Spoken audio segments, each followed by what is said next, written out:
Assalamualaikum warahmatullahi wabarakatuh.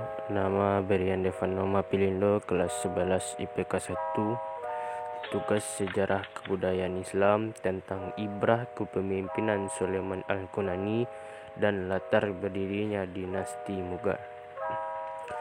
Sulaiman Al-Qunani adalah Sultan Turki Utsmaniyah yang ke-10 yang berkuasa dari tahun 1520 sampai 1566. Ia dikenal sebagai sultan yang luar biasa di barat dan pemberi hukum di timur karena kecapaiannya dalam menyusun kembali sistem undang-undang Utsmaniyah. Ia merupakan tokoh terpenting pada Eropa pada abad ke-16.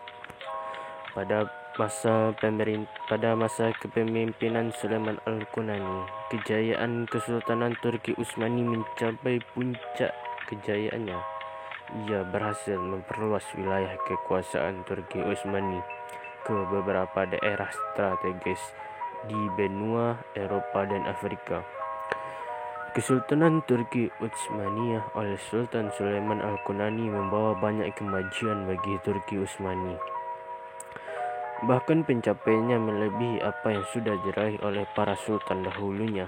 Kehebatannya serta kepahlawanan Sultan Sulaiman dalam berperang dan menaklukkan banyak daerah merupakan hasil didikan orang tuanya sejak ia masih kecil. Selain seorang reformator yang energik, Sultan Sulaiman dikenal sebagai penguasa yang sungguh-sungguh adil dan imbang. Ia mengangkat kedudukan para pengabdinya sesuai kemampuan mereka, tidak memandang dari kejayaan atau latar belakang keluarga, melainkan dari prestasinya.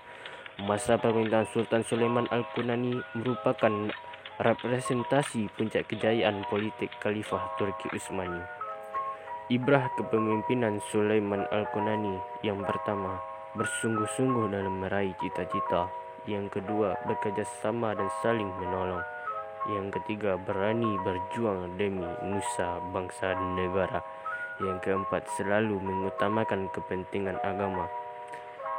Dan latar belakang berdirinya dinasti Mughal ialah kerajaan Mughal ialah salah satu kerajaan terbesar di masa pertengahan dan sempat dianggap sebagai salah satu kerajaan terkaya di dunia karena begitu luas tanahnya, makmur, kesejahteraan kerajaannya.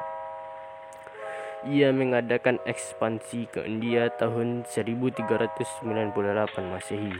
Namun pada saat itu tidak berambisi menguasai India sepenuhnya. Jadi ia hanya mengangkat seorang gubernur untuk memimpin Multan India. Sementara generasi kelima dari timur Leng, yakni Zahiruddin Babur, berusaha menguasai India secara menyeluruh. Awalnya ia menguasai Punjab, kemudian Delhi, akan tetapi gerak ekspansinya sempat dihadang oleh dinasti Lodi hingga akhirnya pecahlah perang Panipat I tahun 1526 Masehi.